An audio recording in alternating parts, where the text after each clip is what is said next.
Welcome everybody to Democracy Nerd. I am Jeff Smith. For the past 10 years, global democracy, it could be argued, has been on a decline, or at least we can't take it for granted. That case has been made by previous guests. We don't have to have a bald assertion. You can listen to those episodes. Over 2/3 of the world's population currently lives in an autocracy. The average global citizen enjoys a level of democracy not seen since 1990, a year before the collapse of the Soviet Union. These facts about the state of global democracy come from Autocratization Goes Viral, the fifth annual report on the global democracy released by the Varieties of Democracy, or the V-Dem Institute. We'll talk about what the heck all that means. Joining us today to talk about the contents of the report and whether or not and to what degree and why and how global democracy is in fact declining, Sebastian Hellmeier and Jean LaChapelle, two postdoctoral research fellows from the V-Dem Institute. Gentlemen, welcome to Democracy Nerd. Thank you. Great to meet you. Jean, let's start with you. To begin, what is the V-Dem Institute? So it's a research institute that's housed at the political science department at the University of Gothenburg in Sweden. And it every year collects new data on the state of democracy in the world. And it releases a report annually about the state of democracy in the world. And what distinguishes its approach from other institutes is that it uses the local knowledge of over 3,500 country experts across the world who have a lot of knowledge about their own country or the country that they are experts in, so mostly academics. And the Institute sends out surveys to these experts, collects the data, and then through some measurement models with some statistics, builds a democracy index and indices of several aspects of democracy and on different dimensions for all these countries. And the data set covers many years so for some countries goes back to the 19th century. Sebastian, how are we doing? In terms of democracy in the world, you mean? Yeah. Yeah, not so good. If you want to talk about your personal health, if you want to talk about your mood, I'm down. But I was asking about the democracy thing. Yeah, no, according to our data, we're not doing very good. We see this decline in democracy that is probably that people can feel in many countries around the world. We see that in many countries, especially important and powerful countries with large populations, we see a decrease in the level of democratic quality. And we see that in many regions around the world. So we're not in a good state, but still, as you already alluded to, we're still at relatively high levels overall. So it's the level of democracy is still high, but the trend is not going in the right direction. The report provides data visualization that looks at the current moment, as I understand it. Visual representation might not be the best thing for a podcast, but we'll have a link to the report in the show notes, and you can go to democracynerd.us. You can also see it on YouTube. Jean, the title suggests global democracy might indeed not be in great shape, and you offer that sort of treetop view. What would you say are the biggest indicators that make it jump out at you that we're seeing this decline? Yeah, so the idea is to not be alarmist, but also to be vigilant.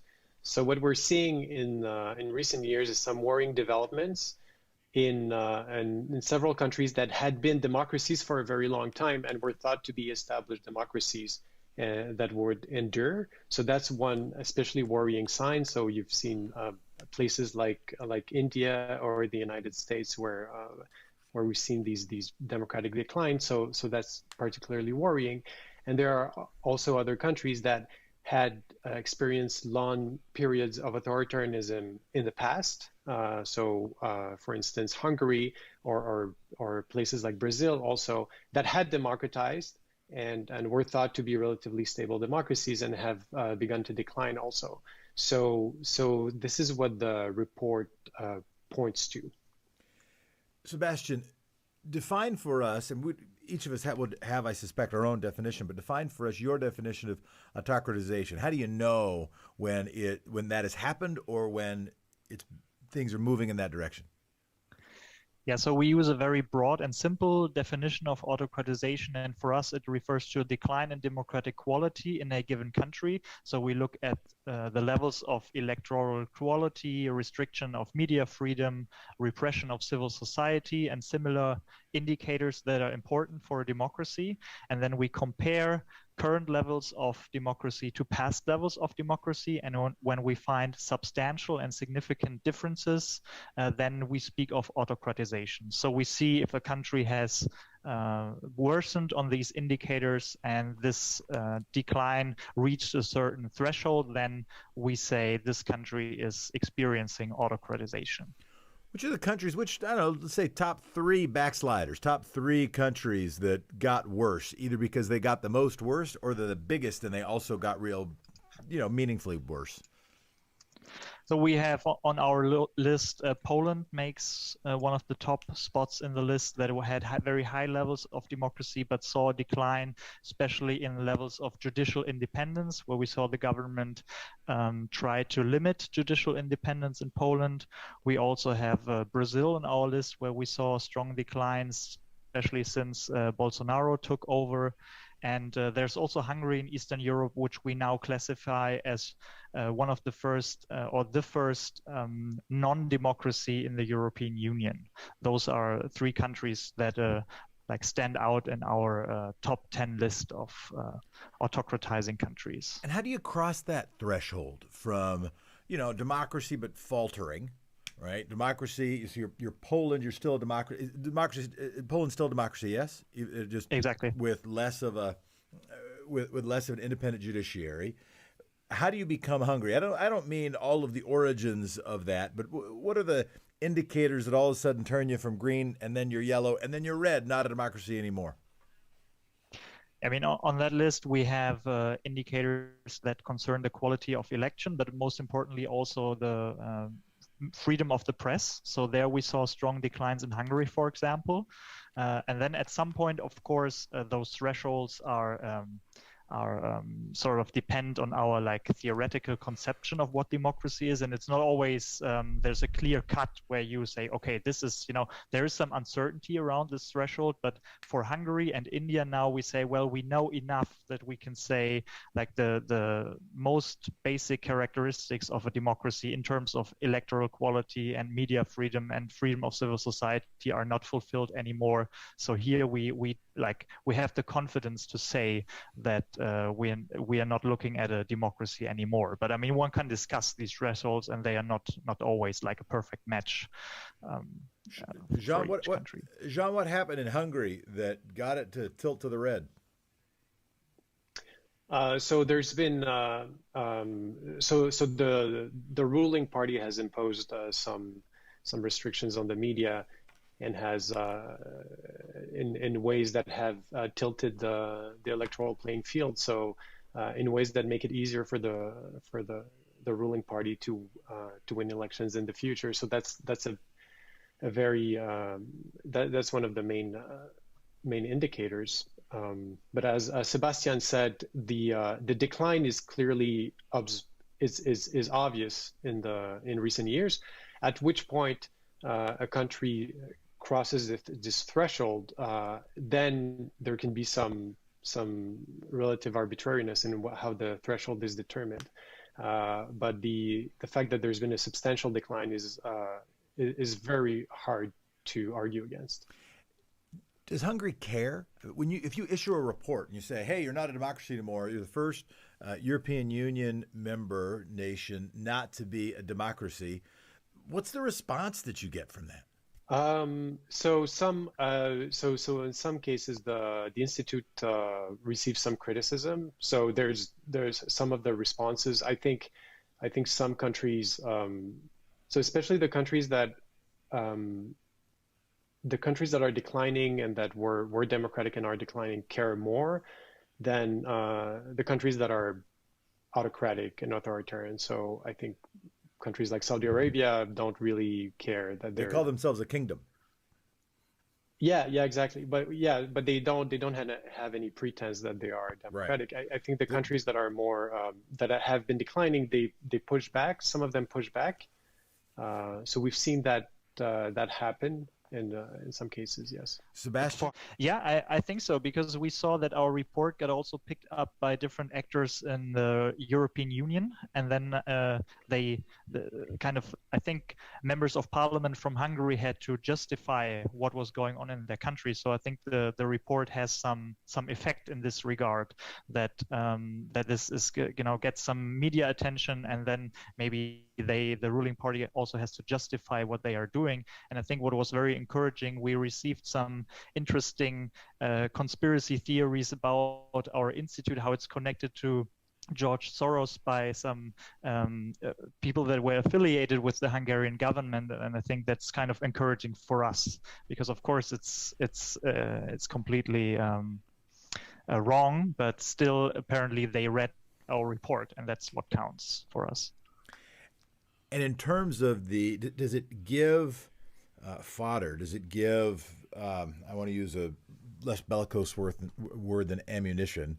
Does it give an additional tool to the toolbox, or at least, let's say, rhetorical device for pro-democracy advocates within Hungary, within Poland, within Brazil, heck, within somebody who didn't get into your top three, and I might ask about those also? Exactly, yeah. For example, we saw that our report was also referred to in an Indian parliament. So one of the opposition politicians actually quoted it and said, well, this is what our democracy looks like. And so it gets some attention there. Of course, the ruling party or the people that are behind, part of this autocratization process, they will not engage with it in a meaningful way and say, oh, we didn't know that. I mean, they clearly know what they are doing. But as you say, we hope that civil society actors might use our report to also use it as a benchmark and maybe also highlight tendencies that are going in the wrong direction. So that's what we hope for. In other regions, so Brazil, South America, Poland, and Hungary, in Europe heading east, what about Asia Pacific region, North America? How are we doing there, or how's democracy doing there? So we've seen, this is a global trend. So we've seen democratic backsliding happen in basically all regions. Damn it! Yes. And so I appreciate how professional you are. I appreciate how dispassionate you deliver your information. Your academics that deliver reports, we appreciate that. But I'm mad, man. This is not how we want it to go. No, it's not. It's not. But having some data and having some empirical foundations to study the phenomenon is the first step. But anger is insufficient. I get that anger is insufficient, but I hope that people will be not merely scared, not merely frozen, nor merely analytical about this. For what it's worth, we'll keep going. So everywhere in the world. So that includes. So what are the biggest decliners, backsliders in the Asian Pacific region? So there's so if you think about so the Philippines has been declining and there's been some concerns there. Also, I mean, in Myanmar recently, so Myanmar had been improving, democratizing for some time. And so there was a coup very recently that seems to have canceled any progress the country had been doing in recent years. So that's also very much of concern. And in Latin America, so El Salvador has been of concern. There's been There's been a decline there, and in Brazil also, as we all know. I would say in the Middle East and North Africa, the prior levels of democracy were very low. So we haven't seen much of a decline because many countries score very low and they're already quite authoritarian. But so I would say the Middle East and North Africa is a bit of an exception there because of the levels of democracy were quite low. But what's interesting is how in many of these countries, the way that autocratization happens it tends to be very similar. So you see some attacks on the media, demonization of political opponents, and then you have this very gradual, almost imperceptible decline towards a more autocratic forms of government where, as you mentioned, sometimes it's really hard to know when this threshold has been crossed, right?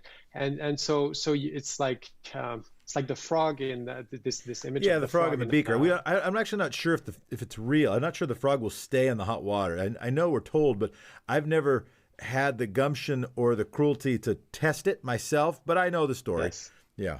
Yeah. Yes. Exactly. Well, you should probably not try it. Did you try it already? How many frogs have you boiled? Never. All right, me neither. But no, I remember. So I met with the Supreme Court of Liberia, and a visit there when they were looking at the updating of their constitution. And the Constitution of Liberia reads very much like when it's modeled after the United States Constitution, and it was based on the history of Liberia. And when you read it, it reads like the U.S. Constitution until you get to one clause. I forget which number it is, when it says something very much like any. Remember what the Constitution does, right? It is the ropes that's supposed to tie Ulysses to the mast when you're going past the siren song of immediate destruction of democracy or whatever, and the clause says any portion of this Constitution can be waived by a vote of the blank political party. And realize you don't notice, right? You don't notice they didn't scrap the whole Constitution. They still have it. They didn't scrap elections. They still have them. They didn't change the Liberian flag. It's still the Liberian flag. Presumably the same national song, if there is one. I don't know what it is. But they didn't have the same system anymore because they now had an ability to trump or veto the Constitution. Is there a blueprint? You started offering one. You said media attacks. You said the demonization of opponents, not only disagreeing with opponents, but saying they are themselves the enemy. We are seeing that, of course. That is not a bipartisan thing in the United States at this point. It's happening. I think one would argue there has been a political movement that is now organized more around the attack of a political movement that is around solving a particular set of problems. So that might resonate to some of our friends here. But in your report, I think it's ruling governments that attack the media. You said that. Polarized society by disrespecting opponents. You said that. Also false information and undermining formal institutions. Jean, you want to say something to that? Or do you want to turn that over to Sebastian? So that's exactly right. So attacks on the media, demonization of political opponents, and then these changes in the formal institutions, they usually happen once the groundwork has been done, where the ruling party can justify changing the formal rules because, for instance, they can argue that the nation is facing some existential threat and now they need some enhanced powers, but this happens gradually, and usually these more imperceptible steps are conducted earlier in ways that are hard for democracy advocates to identify and fight against. Yeah, you don't see it I don't know if Sebastian, right? If you have a political party, but imagine how it could happen in the United States. Imagine a political party that with a proud history, and that had been and all of a sudden that political party, and it doesn't happen all of a sudden, but starts to be infiltrated by forces that are actually not that excited about democracy, are down to limit it or erode it, then you wouldn't notice right away, particularly if you're too busy cheering it on. Sebastian, can you explain? Well, actually, add to that. Anything you have to add to that before I go to my next question? Exactly. Yeah, I just wanted to add that this also has changed over the past century, right? When we look back at the mid 20th century, we saw that usually just the military would step in and take over and organize a coup and then take over and throw democracy overboard. But what we see now is this autocratization by politicians that were actually elected, that gained power in free and fair elections, but then they slowly start eroding democracy in these different ways that were already mentioned. And I think that is an important phenomenon of today's political landscape. So let's get into the electoral democracy, electoral autocracy. And I think I'm using your phrase. And I'm taking all of this from you, as I understand it, not long before I was born in the the early mid 1970s, the number of electoral autocracies, as I understand it, grew from 36 to 62, nearly doubled. India's slide as an example of electoral autocracy has pushed up the percentage of the global population living under such a regime to 43% of the world's population, if I have that right. That's nearly half, that means, of the world's population is living under what you call an electoral autocracy. Help us understand, the easiest way, as you said, to understand something's autocracy, if they just ban elections, they don't have them anymore. How do you get to the place where you're an electoral autocracy? You still have an election, but you're not. I know that repeats some of what we've talked about, but you might want to say further. Sebastian, you first.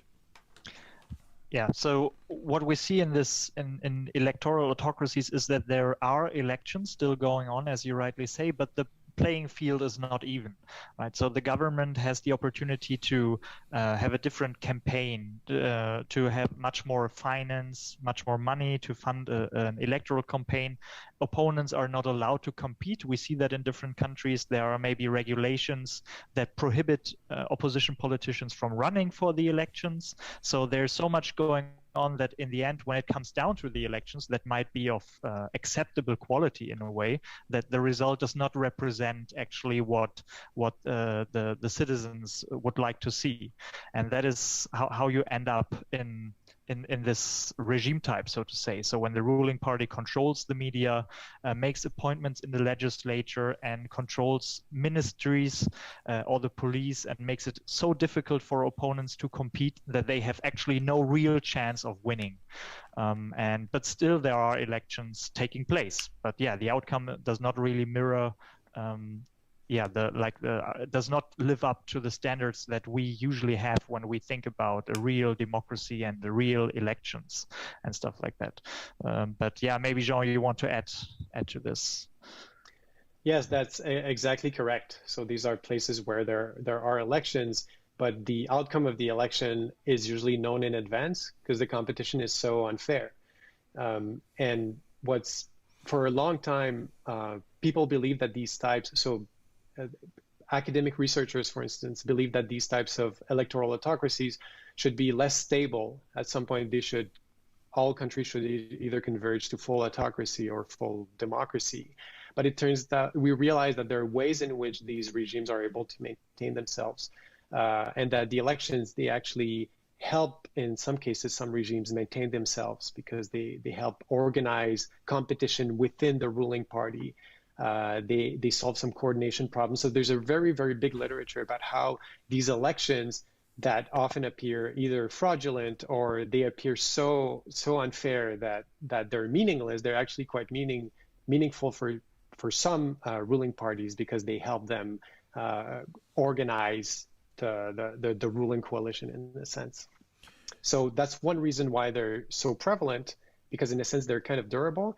And the other reason why they're so prevalent is that when, as we said, when a democracy declines, it goes through. It's very rare nowadays that it happens through a military coup, and that it's very sudden. It's usually more gradual, and then the way that what happens is that at some point the ruling party becomes so dominant, and it becomes so costly for people in the opposition to oppose the ruling party, or for journalists to speak up, or for civil society organizations to organize, that they become the only meaningful political power in the country. Let's get to India. So India, I think, has described itself, or been described as the world's biggest democracy. It is a fifth of the global population, a seventh of the global population, a large share of the global population, and now, how do you characterize? You say India is now an electoral autocracy. What are the biggest headlines that help us understand that or prove your case? Presumably, the leadership of India would not nod their heads and agree with you. I don't even think they would cheer. I don't think they'd say, yes, we won. Ha ha. We have now become an electoral autocracy. We are in charge. Shut up, Whitey. I think they'd probably disagree. What might they say to disagree, Sebastian? Probably they would say that the current government enjoys a certain popularity with its citizens, but what we actually see is a slight decline or a substantial decline in democracy. We also saw that kicking in slightly before the current Prime Minister Modi came to power. But what we actually observed is that there are substantive restrictions on the freedom of the media, and that the government is using anti-sedition laws to silence its critics, and is repressive towards certain civil society actors, and uses their powers in ways that are not in line with democratic standards. So, for example, there could be life sentences in response to words spoken or written that were critical of the government. So basically, it has tried to silence criticism in ways that are not in line with democratic standards as we see them. And I mean, the media, academia, and civil society are sort of experiencing this overreach of the Modi government in certain ways. I find India one of the most interesting and maybe most important cases. Digging into it some more, what drove that? Is it, Modi obviously ran and largely with a pro-Hindu, anti-Muslim coalition, a more identity-based, racially and religious sort of raison d'etre relative to, let's say, what Gandhi had promoted for India. Is that much of the story, a small piece of the story? Help us understand more of this story. The nationalism and the fact that the BJP activated these cleavages and instrumentalized these religious cleavages is a big part of the story. We see that in general when polarization rises in society, so as has been the case in India over these religious cleavages, it becomes easier for these autocratizing leaders to gain support. So there is a lot of so Modi enjoys a lot of popular support in India, and it's in part because of this rising polarization and these religious cleavages that have been newly activated. So yes, it's definitely a big part of the story. Let's get to what's happening now. It's actually ask an ethnocentric question from my perspective. How's the United States doing? Where are we on the democracy index? The U.S. is still classified as a liberal democracy, so you're doing okay. Woohoo! Doing good. USA. But sorry, I have to say, so there was also a decline in democracy. Damn it! Probably that is. I'm also not delivering news here to you over the last years. Might even by why this show exists. So yeah, we also, especially when what we call like the deliberative component of democracy, that does not go into our like these indices of quality of election and things like that. But when we look at other things that are also important in a democracy, like the quality of the debate, discussion, like reasoned arguments, the acceptance of other voices and things like that, that has really declined, especially after Trump got elected. So we saw this decline in several indicators, also with in terms of judicial independence and respect for opposition actors. But the decline is not so pronounced that it has led to like a change of category. That it's so we still, according to our data, the U.S. is still a liberal democracy, but with some notable declines over the past years. So if you don't use color coding, do you? Yeah, we do. Red to blue. Red to blue? Where'd you get this blue? What sort of European business is this? What? Has nothing to do with the parties in the U.S. These two colors. No, but so red is red. Which is democracy? Blue. Blue is democracy, and red is what? autocracy. Okay, now I Closed understand. autocracy is So dark either red. side might be green, yellow, red, but it doesn't matter. So the United States is now light blue. No, it's still dark blue. It's still in our, we Nice. have the Let's do this. Let's go. Make America a democracy still. Yeah, All right. we have some hopes that we, I mean, given now that that will be a test for the new administration, actually, if it can reverse some of the trends that we observed over the last years in these different aspects. But that has to be seen. And I don't mean to be, glib about it. I mean, I would say January 6th was probably a pivotal moment in American history. The future has not been determined, but if we can, in this country, in the United States, start moving up the democracy index, my guess is that January 6th will be viewed as an important low point, hopefully a trampoline upon which we bounced, hopefully a nadir that we rose from. There is, of course, the risk that it was a warning of worse things to come, and so I don't mean to treat those things glibly, but had there been, I suspect one of the biggest ways to flip from blue to red is if there is an election and that election is not recognized by the leader of the party, and the leader of the other party, and the leader of that party stays in power. Is that fair to say? Yes. Yeah. So the one fundamental principle is that everyone should recognize the results of the election. So that's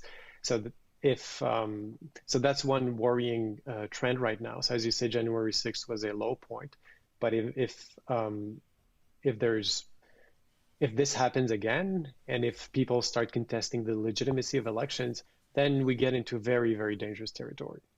Give us an example of where that was the most notable change from democracy to autocracy, the most important indicator. Any nation, any story that could keep in our head as a warning. Where a president refused to step down. Where a president refused to step down, and that was a big surprise. That hadn't happened before, and that became the sort of watershed note in how things change. I can't think of an example of an established democracy like the U.S. where this happened, but I would need to think. But I on top of my head, I can't think of an example, unfortunately, which could be somewhat encouraging. But I'd have to think about this. Yeah, especially since the US also has this long history of democratic governance, and that makes it really an unlikely case of democratic breakdown in a way. So I also can't think of a similar country with a similar history where things turned this way. So should that be heartening to us, that, it's actually kind of hard to move from an established democracy to one, or what should we be looking for, or it could just hadn't happened yet? How do you read that, absence of data? I think it's heartening in a sense. These are countries that have been democratic for a very long time and have norms are hard. It's going to be hard for them to autocratize. So there's some stability there, but that doesn't mean that it cannot happen. So that's where, it's hard to put a probability, but that's why we say it's important to remain vigilant, and especially, in the United States, what has happened is well beyond what we would have expected 4 years ago or 5 years ago, to have. A president refused to accept the results of elections, for instance. That's so who knows how far it could go. So it's very important to remain vigilant. But also historically, these cases are relatively rare. But democracy has a short history. Who knows what? Modern democracy in its modern manifestation is a relatively recent political innovation. So we'll see what happens in the next 100 years. It's hard it's hard to predict. So let's get to this. Why is this happening? I have my own working hypothesis that it is the indicator I see is the length of time passing from World War II, and I'll explain that if it's at all interesting. But starting with you, Sebastian, why are we seeing a global decline in democracy? I mean, it's the million-dollar question, I guess, because when we know what causes it, we can also revert it and do something against it. So I think it's an important question, and there's also not too much like knowledge on this, and I think we need to do more to investigate this. But I think there are a couple of factors that could explain parts of what is happening. On the one hand, globalization and persistent inequalities in the world, that people in many countries are just not satisfied with what democracy delivers in a way. So they see that there are persistent inequalities that are not addressed sufficiently, and also some countries have not been doing very well economically after they integrated into global markets, and that could be one thing. So economic factors that explain this dissatisfaction with democracy in a way, and then also the rise of populist actors that exploit these cleavages and these grievances, and that are able to turn this into a different perspective, or give a different answer to how political systems should work, and they are able to capture some of these votes and then conduct this autocratization process as we described it before. That is one thing. And I think we should also look at the changing international system, where the US is not the one dominating global power anymore, where we have other actors on the rise, like China, for example, or Russia, countries that do not promote a certain view of democracy, or do not have this as a precondition when they are interacting with other states. I mean, the US also has some there is some criticism warranted, right, when we look at the US track record on promoting democracy, but at least it is an actor that at least on paper is eager to help democracy diffuse, and that actively promotes democracy. And with the US being less powerful than previously, we might also see that other nations use this space and promote their own vision of a political system. I think those are some of the factors that could explain this global trend. Rising inequality, and then an autocratic leader has a chance to, an identity-based leader has a chance to look at, which aren't the same thing, but maybe overlapping, then has a chance to point at an existing governmental structure and say, aha, see, that's the problem. You can't trust the existing institutions. Trust me instead. I will stride upon my white horse and we will save the village.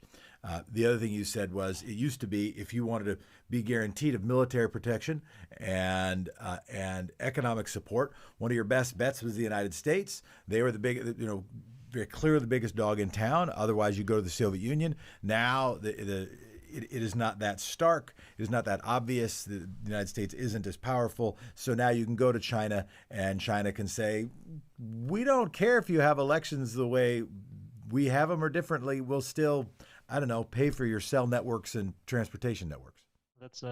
That summarizes this very well. I don't know, maybe Jean has something to add to Jean, this what would you add? million-dollar question.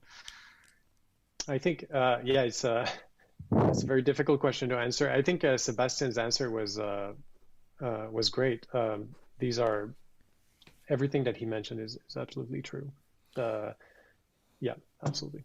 Well, I want to say thank you to both of you for your work and for this discussion. And I now find myself saying this almost every show, that I want a part two. And what I want is our part two to be optimistic. And I don't mean falsely so. I hope that we'll have a chance to talk again. And let me at least close with a note of optimism, or a question about optimism. Who's doing well?